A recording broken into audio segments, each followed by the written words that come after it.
Hey, welcome to the podcast. Today I'm talking to Dots Oyebolu. Dots is a marketing director at Content Allies and the host of the Marketing Leadership podcast. And he has worked with over 200 B2B and B2C businesses globally. And he has also helped enterprise clients like Meta, Alibaba, Siemens, AWS, Cisco, and Zendesk meet their commercial objectives with their content marketing strategy. And he is on a mission to lead a new generation of growth performance marketers and help companies connect the dots with their marketing strategy. Thank you. Thank you so much for having me. I love when I love talking to fellow marketers, those who know how to get performance and results, and our conversations have always been fun. I kind of want to get your perspective around, when you focus on performance marketing, you come into the client, you have to prove yourself within 48 hours. Not that you have to, but it's like the pressure. You want to come in, prove yourself. And usually it's the level of the competency of the consultant or the marketer that comes in and understands what to look for, what questions to ask, and what rocks to look under to identify problems that need to be solved. How do you view a new landscape within a client landscape, a product landscape, a market landscape, to be able to what you call connect the dots? What's your approach? Yeah, absolutely. Thank you, Raul, again. I see there your backdrop doing good work. And I think what has been the problem, maybe before until recent, is this. When in the quest for chasing targets, in the quest for chasing KPIs, businesses no longer do good work. You've had a lot of startups yourself. I've been involved with a lot of startups myself, especially in the marketing space. And the dilemma that we see is, do I sacrifice good work on the altar of objectives? And in the startup world, this used to be the case because I write you a check, you deliver results to me because I'm writing you a check. You do that however you want, however we want, as in terms of the investors. But these days, I've been involved with projects whereby investors, especially with startups, are open to just testing the market. We have an idea of what might happen. Mhm. We don't have a full picture of what might happen because we don't. And the customers determine the market, not the other way around. Let's not mix it up. People say Apple invented the market. No, there Hmm. was a market. There was a job to be done. And Yeah. Apple brought in a solution for that. Again, I digress. So it's gotten better over time in terms of expectations of businesses and in terms of how they approach growth in general and how they approach that from a level of progress versus target. So when it comes to me figuring out what the strategic roadmap looks like for a business, first you have your business model, you know what you want to do.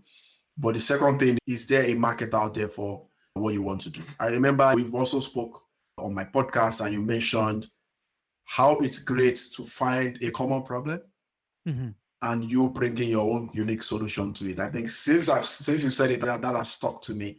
And that is where doing great work, whether you're in the product or service section, comes in. Mm. You are looking at, this is what I can do. Is there a problem out there? And is there a size for that problem? Whether it's based on some sort of qualitative or quantitative research methods, but and being honest with the data and Mhm. not over assume, because you probably noticed back in the when venture was just starting, all you need to do is inflate the figures in your deck and they'll buy it.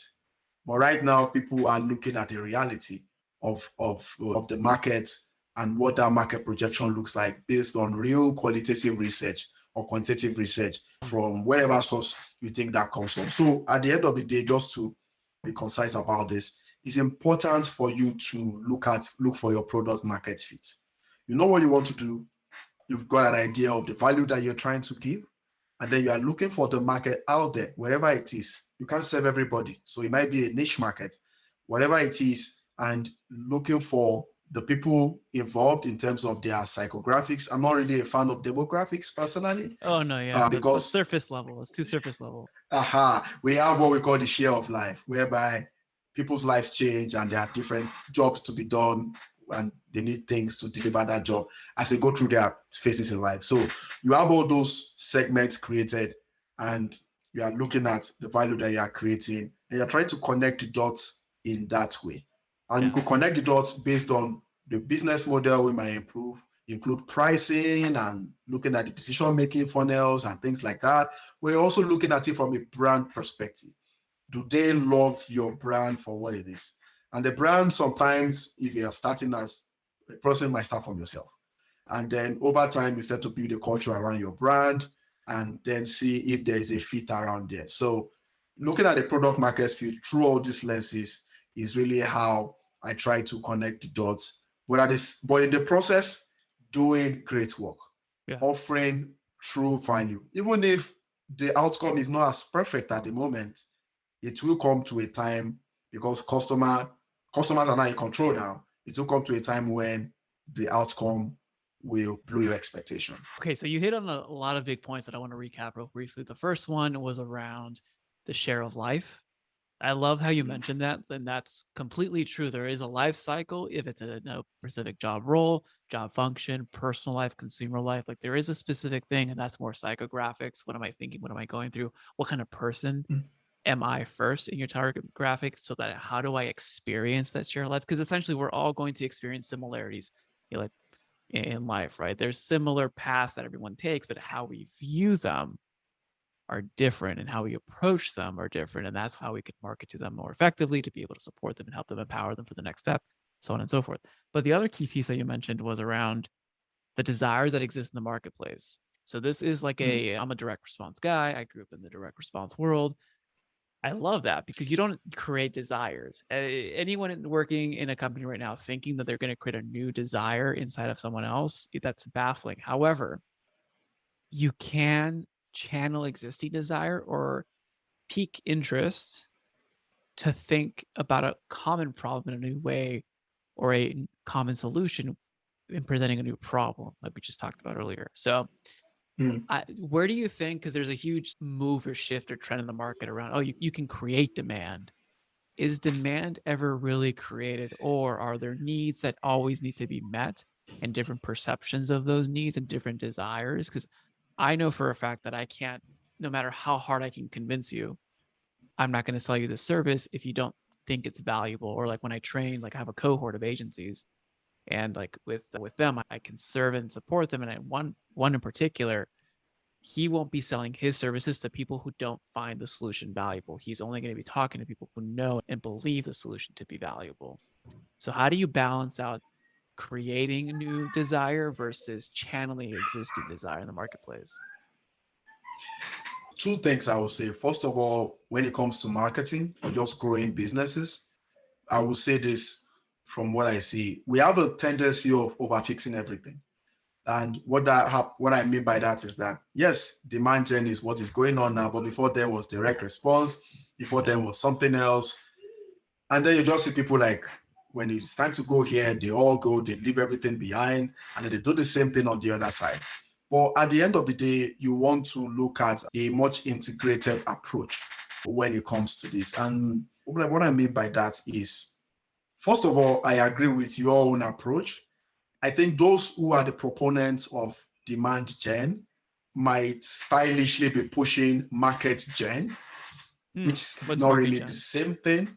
Yeah, market gen is basically what you said, which is there is a population with disposable income, and so I can create a new desire on where they can spend that on.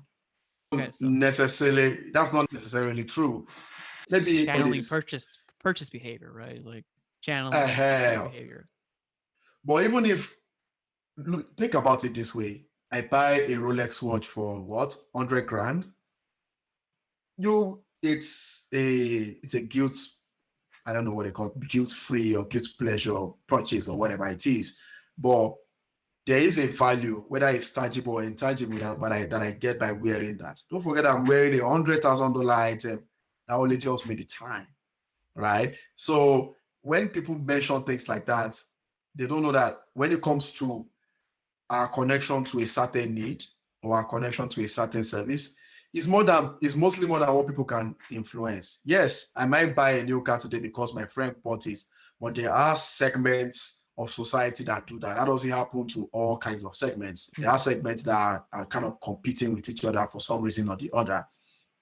Take African immigrants, for example, that I see a lot, and I will say that on record. But that is not exactly the case when it comes to a broad spectrum of things. What I like to look at is it's much easier if people are longing for a job to be done or they are longing for needs, whether it's partial or it's desperate, that is not the point. But the fact that it's happening gives the power back to the customer.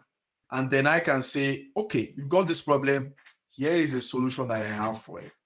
Right. And I'll give a very good example from an agency point of view. A B2B brand comes to us and say, we want to create thought leadership. We want to create an account-based marketing system whereby we are able to engage certain aspects of our industry. Maybe it's regulation or maybe suppliers and stuff like that. Very recently, I had an interview with a senior marketer at Autodesk, and she was saying some of these things. So when they come to you for that, and then you tell them, okay, this is the problem, but this is how I think we can solve the solution by, say, for example, some content marketing campaign initiative, and these are the ideas around that, or whether it's a podcast series, and these are the ideas around that, and so on and so forth. The problem is that people feel they can claim to invent the market because there's so much work on their side in delivering the solution. Yeah. Guess what? There is a lot on the solution side and there is a lot on the problem side. So don't think because there's a lot you are doing to deliver the solution, that means you invented the problem in the first place, except if you are an antivirus company. And even with antivirus companies, back in the day, conspiracy theories about antivirus companies creating their own virus, that doesn't really happen these days. Most of the issue is coming from the market. All these security issues are coming from the market. It's not like what it used to be before. So I don't see any industry where you think you can just invent a problem and also invent the solution. No. You know, it just has to be the solution. And it's how you deliver that solution, at what price, at what speed, and at what value, and at what emotional connection that you deliver the solution is how you stand out from competition. Yeah. And I think, I don't want to lean too much into right now product innovation because I remember visiting product innovation shops here and they would spend quite a lot in terms of investing into, or the clients would, into prototypes for potential new products. But I think the clear thing is there's a problem that needs to be solved in aligning toward that. You mentioned something that I thought was really interesting around giving the customers, giving the power back to the customers. How do you translate that with brand KPIs, with brand user experience, with brand journey? Of course, the first answer is you have to listen to the customer, right? However way you collect data, and data sometimes is either easy or hard to collect these days, you need to listen to the customer. And we all know that there are quantitative ways of doing this. There are tools out there and things like that allows you to. That's gotten better in terms of looking at this. Be careful about looking at your competitors. Your competitors might be part of your market, but they are not exactly in your market. Do your thing, get your product market fit and expand from the inside out. Say that again. That's so important. Your competitors may not actually be. May not be, they are not part of your market. Your target market. Yeah. So that is what I think. Some people might disagree because I agree with you. There was a video that just came out by Chris Walker, the great B2B guy, and he said this in a very nice way. You are chasing a competitor because you saw them do some marketing initiative. I don't want to go to specific here, but don't forget that by just virtually seeing what they've done, you are at least 6 months behind because they've planned, they've done the strategy, they've employed the vendors, they've executed on the plan, and they've done all that. So if you think you're in a race with competitors, then you are already behind before you know it. Now, which is why a race is not as important, because when you make your own connection with your own audience, your own unique way, sometimes things don't have to be perfect, but if it's different, we are in an age where difference is attractive. So the Barbie movie is coming out this week, and they built a Barbie house, they did all these things, and it's now a great PR stuff. Has it been done before? Maybe. There was one I saw recently of a lipstick, like a eyelash lipstick attached to the train, and then the train will pass through a prop lipstick eyelash. I don't know. Yeah, I'm not a lady, but eyelash, like a makeshift eyelash stuff, so that when it passes through it, all these PR stunts.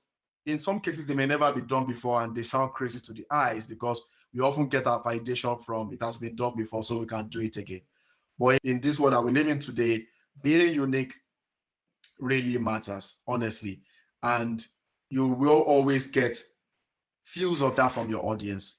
Yeah. They will always tell you, even if it's your worst customers, you want to talk to you, all kinds of customers as well.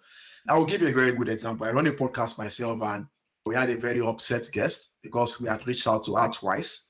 And I told everyone, we need to shut down the outreach. Yeah. Let's shut down the outreach. Let's check if there are other people like this.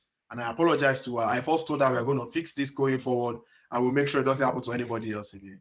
Yeah. Even though I don't have to tell her that, but she needs to know that she had made an impact by changing my processes going forward. So listen to constructive, sometimes destructive feedback when it comes to your audiences. But yeah, you're right. Don't focus too much on your competitors. Focus on your clients. Get as much data as you can get from there. Look at some of your industry peers. Try to talk to them. It's not easy to get some of this data I talk about if you're starting from scratch.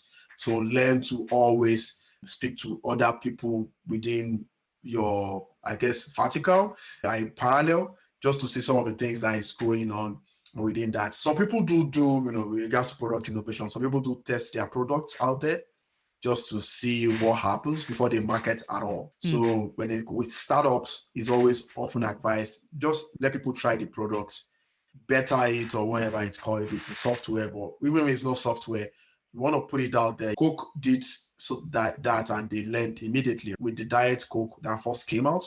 Yeah. It was this Diet Coke or Zero Coke. And then it came out that people were like, no, we like the original taste, even though they can't really quantify the difference between that and the original taste. But they wanted the original taste and they came back. So you could run some of those tests just to see how people feel about the product, and then you can get some feedback around that, and then you continue to improve over time, but within your own lane. Yeah, I think that's key. And I would even go as far as saying, like you mentioned on the competition part, that your competition isn't the person who's selling the similar service or the similar product. Your competition is who's selling to the similar emotion with the similar jobs to be done, not the product or service, which I think it would be a fascinating way to split that up. I think, Dots, on your end, what are some of the things that are exciting you the most in the B2B landscape? That's a very great question. Forgive me if I'm being selfish here, but account-based podcasting is a new term. I've spoken to a number of people who I expect to know this, but don't know it. Tell they us more may about know it. what it means. What's the strategy? What's the idea? So now, as we all know, account-based marketing is using creative strategies to target specific accounts and actually generate demand based on those accounts and maybe try to move them down the funnel. But when it comes to account-based, because the nature of podcasting, let's forget that everything going on with podcasting these days. A lot of technologies, YouTube is now in the game. But when it comes to the strategy behind podcasting, it's a bit of a human-to-human engagement. No strings attached, right? I come to you. Literally, you did that with me, Raul. You reached out to me to say, man, I don't know what's going to happen in 10 years between the two of us, or no string attached. Let's speak on our podcast, which is what we are doing right now. And it's a bit of using one bird to scale a stone, because not only that you are sharing great insights that third-party audiences can learn from, but you're also using that as a brand to attract potential customers. So there is a special guest scheduling process with that, whereby you are able to get great guests that are potential customers, and you guys pick a topic, you talk about the topic. At the end of the episode, there's a bit of a soft sell. Again, no string attached, because if the relationship, the interaction is good enough, there's a tendency for them to come back. And then you do like your sales handoff. I personally don't think sales handoff should be rushed. In other areas, or get the lead quickly to sales. No. And I hope many businesses are learning from this, that customers are not stupid. It's true. And no string attached. Basically, you get that relationship, you get that connection, and you continue to nurture that over time until it becomes something great. Where I work at Content Allies, I think we have about 10% episode to customer conversion rates, which is pretty good. Wait, what was that? Um, 10%? yeah, episode to customer conversion rate. So the amount of episodes, the amount of customers converted from episodes. 10%. Yeah. That's pretty good. Yeah, We're that's pretty just gonna good. reveal all the secrets here, aren't we? Huh? So yeah, I think podcasting, Yeah, please. account-based podcasting. I'm glad you put a term to it because I've been learning and doing stuff like this since 2019, I think. But I never really focused on just like sales-based stuff. But I think it's a relationship amplifier for sure, content amplifier. So many positive benefits of podcasting. I've also been on the other end where the podcaster is doing the soft pitch, but their soft pitch was they're telling the audience, "Here's what we do. If you know anyone, come work with us." I'm like, that was the worst pitch in the world. Like you're selling it, you're trying to sell me to work with you. I don't even need your services. I don't even like care for your services, to be frank. And that was their problem. But I think what you're leaning towards is being strategic on who you invite on, but then also building a relationship and identifying here's what we can do to work together. The key around that, I think, is on the pre-show and then the post-show recording. Because I think one of the key things that if podcasting is your strategy, one, make the podcast in alignment congruent to your offering or a front face offering. Here's a podcast, here's a front end offer, a low ticket offer, a money back guarantee, a community, somewhere where you can drive. And since every company needs to become not just a media company, but needs to have authority in the market, podcasting community are two huge assets to build authority, get customer feedback, brand positioning. But then also on the back end, you can have conversations, partnerships, deal making, or even have people that are step 2 or 3 in the funnel to close a deal, like enterprise sales, have them on a pod, continue that relationship, continue that nurture. There's so many opportunities. So I think that's where you're heading towards when you say account-based podcasting. Yeah, absolutely. You're But as a correct on service, that. right? As a service, I haven't seen it Yeah, as much before. no, as a service, it's as we all know, podcasting is not very easy. There's a lot that goes in there, and there are both automated and human aspects to running those campaigns, which is why I guess some businesses don't want to venture in there. Something else I want to mention is that when it comes to small to mid-size companies, this account-based podcasting is really what works. But when it comes to enterprises, you are looking at product adoption, for example. You are looking at things like, maybe some level of heightened brand awareness. Some people do some customer advocacy. We do have the clients whereby the guests are the customers, but it's different from a testimonial in the sense that they're trying to learn more from how they use the product to solve their jobs to be done and how other potential clients or customers could see that and say, oh, okay, I can relate to this particular customer. Maybe I should work with this company running this podcast to help me solve the same problem so that maybe one day we get a success and I can also be part of that podcast. So that's another area to that. There is another thing I'm very big on when it comes to seeing the future, which is sales enablement. I mean, I know there are many people nowadays who are just overdoing it. Like I said, revenue marketing, revenue OS, revenue ops, RevOps, and all these big terms, Let me just put revenue in front of everything. This is revenue drink coffee. You drink this. And it flows. Exactly. Oh my. So I'm seeing it everywhere. It's just overdoing. Basically what you want to do is go back to the life cycle, right? Yeah. The share of life, the closure, the retention, revenue expansion. How does marketing contribute to all these things that we talk about? And how do you just continue to nurture the feeling? Why would I continue to buy iPhone every year, even though I only use 10% of the functions? And it's not like the other. Yeah, it's exactly. And I know you've been doing a lot of work in making services products and vice versa. But what is at the end is, yes, you are delivering value, but you are also connecting to these audiences at a very emotional level.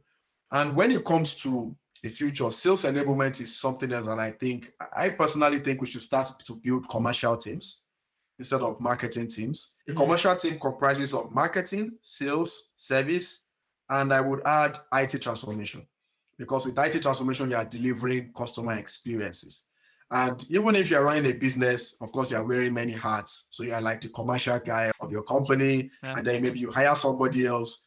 That person you are hiring was able to have that commercial mindset as well. Again, it goes back. You are not necessarily doing all the jobs at the same time, but at least you have an idea of the flow Yeah. from sales to service to loyalty to IT transformation and all those things. And which is why if you speak to many of the CMOs nowadays, they will tell you their roles are changing. People now be a chief customer officers compared to Yeah. being There's a like a chief different name. marketing officer. Yeah. It's a lot of things are changing nowadays in terms of what the role is. And that's because marketing is a life cycle. Yeah. It's not you standing in your lane. So I've made this statements in my podcast, and I hope you don't mind me making it here. If you don't want to be a growth marketer with if always thinking about helping sales to get their revenue in the long run, then don't bother trying to be a marketer. You want to say, oh, my own is just to drive traffic or drive this or drive that. No. No. Yes, you are doing the soft stuff. I get it.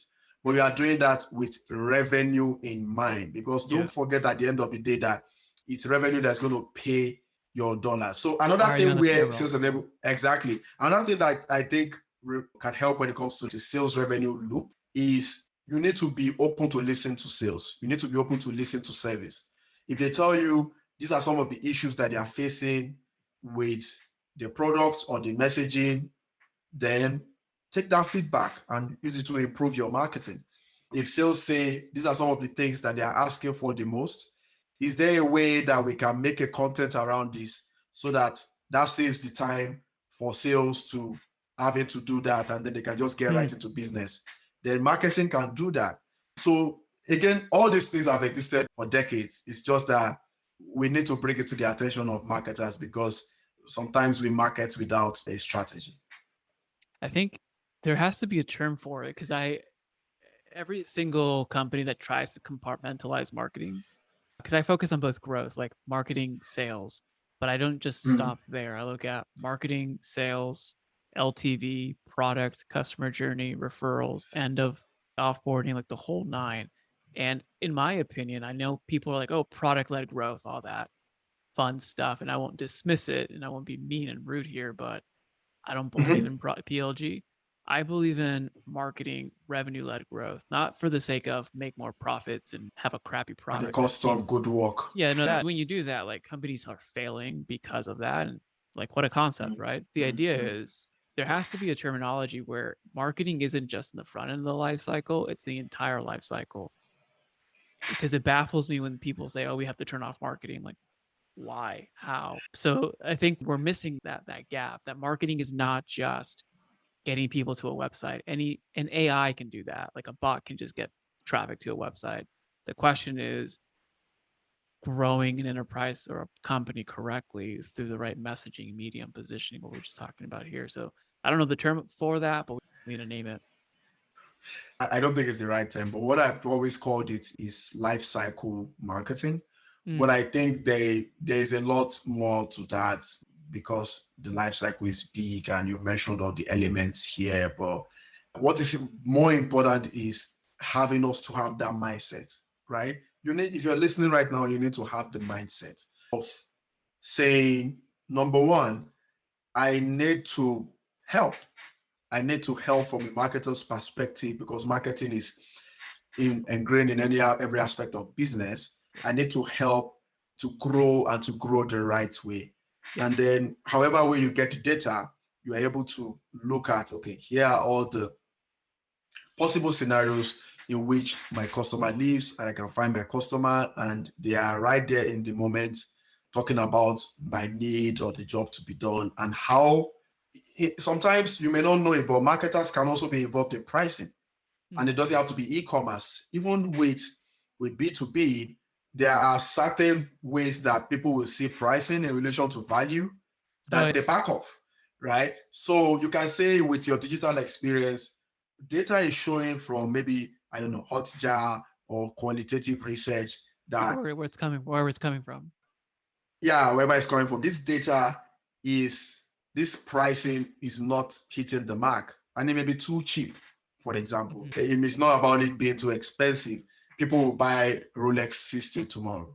It only tells the time. So um, pricing in relation to perceived value, and also something else I learned recently, which is in a way try to value your audiences from a Hmm. dollar perspective. It's a very risky terrain to get into, but I like the idea very much, because that way you could also work with your business leaders to say, yes, today you want KPIs today, you want actual sales today. I do not have that right now, but I have so much brand equity and engagement that this is the potential value from this size Oh of yeah. audience that we've Yeah. acquired.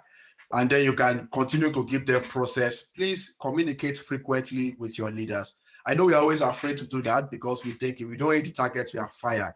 But I believe that we are getting to a more progressive commercial space, if I will use that word, whereby giving visibility to your leadership helps more than even the target that they need from you. Tell them, we are not there yet. Tomorrow, we are not there yet. Tomorrow, we are not there yet. Tomorrow, we are nearly there. Tomorrow, oh, we need to course correct. Tomorrow, you keep going on and on that. Mm. But along the way, look back 10, 6, 12 months. They say, if we actually look at attribution, is the things that you've done that seemingly are not making money, and I've actually made money and even made more money Oh in yeah. terms of lifetime value. So that's really my perspective about it. But It's don't performance based. It's overdo true it. performance. It's true performance based. Obviously, you can't just hallucinate and have fake results, but it is an Yeah. alignment towards we're doing the right activities that drive the right performance metrics.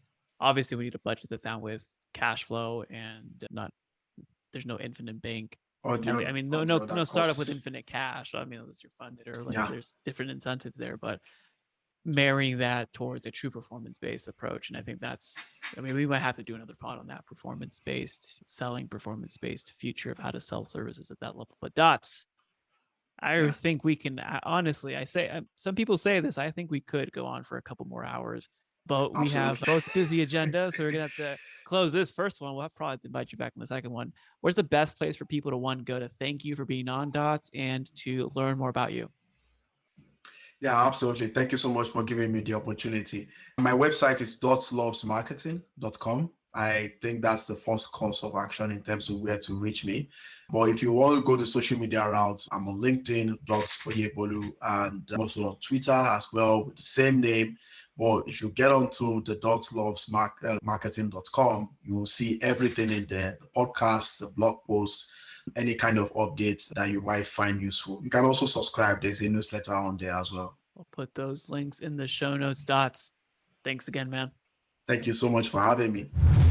If you found value in today's podcast, please consider sharing this with someone that you believe could also benefit from this episode. You never know, you may be the catalyst that opens them up to a new way of operating their business and experiencing life. As always, it's an honor to be a small part of your journey. This is Raul Hernandez. Do good work.